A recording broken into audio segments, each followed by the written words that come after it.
নমস্কার বন্ধুরা, সোনালীর কিচেনে সবাইকে স্বাগত।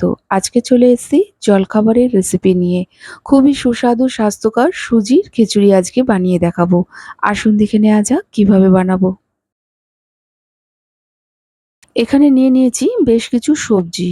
একটা ফুলকপির অর্ধেক ছোট ছোট করে কেটে নিয়েছি। নিয়েছি একটা গাজরকে ছোট ছোট ডুমো করে কেটে নিয়েছি, কয়েকটা বিনস এইভাবে কেটে। প্রথমে আমরা সুজিটাকে শুকনো খোলায় ভেজে নেব। এখানে আমি ১ বাটি সুজি নিয়েছি, ওজনে ১০০ গ্রাম। সুজিটাকে ভাজার সময় গ্যাসের ফ্লেমটিকে মিডিয়ামে রেখে সুজিটাকে ভাজবো। সুজির কালার যখন এই রকম হালকা ব্রাউন হতে শুরু করবে, সেই স্টেজে সুজিটাকে তুলে একটি পাত্রে রেখে দেবো। খেয়াল রাখতে হবে সুজিটা জানি পুড়ে না যায়, তাহলে কিন্তু স্বাদ ভালো হবে না। যেই বাটি মেপে আমরা সুজি নিয়েছিলাম, সেই বাটি মেপে ১ বাটি নিয়ে নিলাম মুগ ডাল। মুগ ডালটাকেও ঠিক একইভাবে শুকনো খোলায় ভেজে নেব। ভাজার সময় দেখবে একটা সুন্দর গন্ধ বেরিয়েছে, তখন এটাকে তুলে একটি পাত্রে রেখে ২-৩ বার জল পাল্টে ধুয়ে নেব। এরপর কড়াইয়ে দিয়ে দিলাম বেশ কিছুটা পরিমাণ সাদা তেল। তেলটা গরম হলে কিছুটা পরিমাণ কাজু হালকা করে ভেজে তুলে নিলাম। ওই তেলেই কয়েকটা কিশমিশ ভেজে নিলাম। কিশমিশটাকে পরে ভাজলাম, কারণ কিশমিশ ভাজতে কিন্তু খুব একটা বেশি সময় লাগে না। যখনই দেখবেন এরকম ফুলে উঠেছে, তখনই কিশমিশগুলোকে আমরা তুলে একটি পাত্রে রেখে নেব। এবার কড়াইয়ে যে পরিমাণ তেল আছে তাতে একটা শুকনো লঙ্কাকে ফাটিয়ে দিলাম, একটা গোটা শুকনো লঙ্কা, ২ টো তেজপাতা, হাফ চা চামচ গোটা জিরে ফোড়ন দিলাম। ফোড়ন থেকে একটা সুন্দর গন্ধ বেরিয়েছে, সেই স্টেজে আমরা কেটে রাখা সবজিগুলো দিয়ে দেব। সবজিগুলো দিয়ে গ্যাসের ফ্লেমটিকে প্রথমে আমরা হাইতে রেখে সবজিগুলোকে একটু ভেজে নেব। সবজিগুলোকে ৩-৪ মিনিট ভেজে নেওয়ার পর দেখুন ফুলকপিগুলোর মধ্যে হালকা রং ধরতে শুরু করেছে। এই স্টেজে ১ চা চামচ আদা বাটা, হাফ চামচ জিরে গুঁড়ো, হাফ চামচ ধনে গুঁড়ো, হাফ চামচ হলুদ গুঁড়ো, হাফ চামচ কাশ্মীরি লঙ্কার গুঁড়ো দিয়ে দিলাম। সাথে সামান্য একটু জল দিয়ে মশলাটাকে আমরা ভালো করে কষিয়ে নেব। এখনো আমরা লবণটা ব্যবহার করিনি। মশলা দিয়ে কষানোর পর যখন দেখবেন মশলার কাঁচা গন্ধটা চলে গেছে, ওই স্টেজে আমরা ভেজে রাখা মুগ ডালটা দিয়ে দেবো। সাথে স্বাদ মতো লবণ দিয়ে ভালো করে মিশিয়ে আরও কিছুক্ষণ রান্না করে নেব। তারপর এতে পরিমাণ মতো জল দিয়ে দেবো। আমি এখানে গরম জলটাই ব্যবহার করেছি।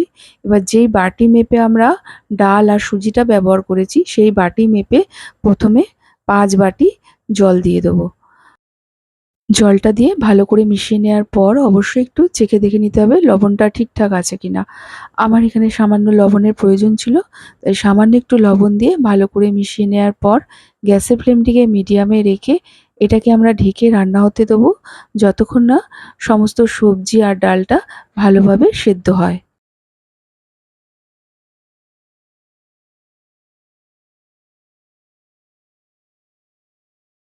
ফিরে এলাম কিছুক্ষণ পর। এখন দেখুন সমস্ত সবজি আর ডাল ভালোভাবে সেদ্ধ হয়ে গেছে। এখানে ডাল ভালোভাবে সেদ্ধ হবে অথচ গলে না যায়, সেই দিকটা খেয়াল রাখতে হবে। এখন এতে আমরা দিয়ে দেবো ভেজে রাখা সুজি আর কটা চেরা কাঁচা লঙ্কা।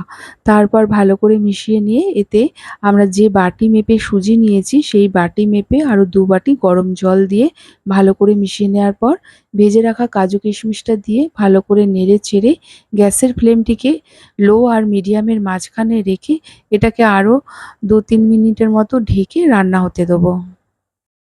আমার আজকের এই রেসিপি যদি ভালো লেগে থাকে অবশ্যই এইভাবে বানিয়ে ট্রাই করবেন। আর কেমন লেগেছে আমাকে কমেন্ট করে জানাবেন। ভালো লাগলে একটা লাইক ও শেয়ার করবেন। আমার চ্যানেলের নতুন বন্ধু হয়ে থাকলে প্লিজ আমার চ্যানেলটিকে সাবস্ক্রাইব করে পাশে থাকা বেল আইকনটি অবশ্যই প্রেস করবেন।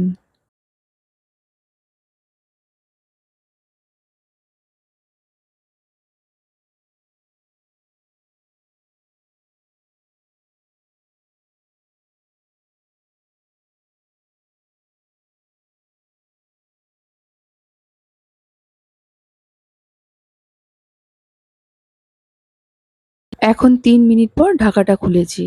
সুজির খিচুড়ি প্রায় আমাদের হয়েই গেছে। সুজি রান্না হতে খুব একটা বেশি সময় লাগে না। এখন এতে দিয়ে দেবো ১ চা চামচ চিনি। চিনিটা দিয়ে ভালো করে মিশিয়ে নেবো। এই রান্নাটায় চিনিটা অবশ্যই দেবেন। আমি আমার স্বাদ অনুযায়ী দিলাম। এবার চিনিটা দিয়ে ভালো করে মিশিয়ে নেওয়ার পর ঠিক নামানোর আগে ১ চামচ ঘি দিয়ে হালকা হাতে একটু মিশিয়ে নেবো। তারপর গ্যাসের ফ্লেমটিকে অফ করে এটাকে আমরা কিছুক্ষণ ঢেকে রেখে সার্ভ করব। সকালবেলা জলখাবার বা স্কুল অফিসের টিফিনে সহজেই কিন্তু এটা বানিয়ে নেওয়া যায়। আর এটা সার্ভ করার সময় উপর দিয়ে আরেকটু ঘি দিয়ে আমরা সার্ভ করে নেব। যাই হোক, আজ তাহলে এই পর্যন্ত। আবার চলে আসবো নতুন কোনো রেসিপির সাথে। সবাই ভালো থাকুন, সুস্থ থাকুন। ধন্যবাদ।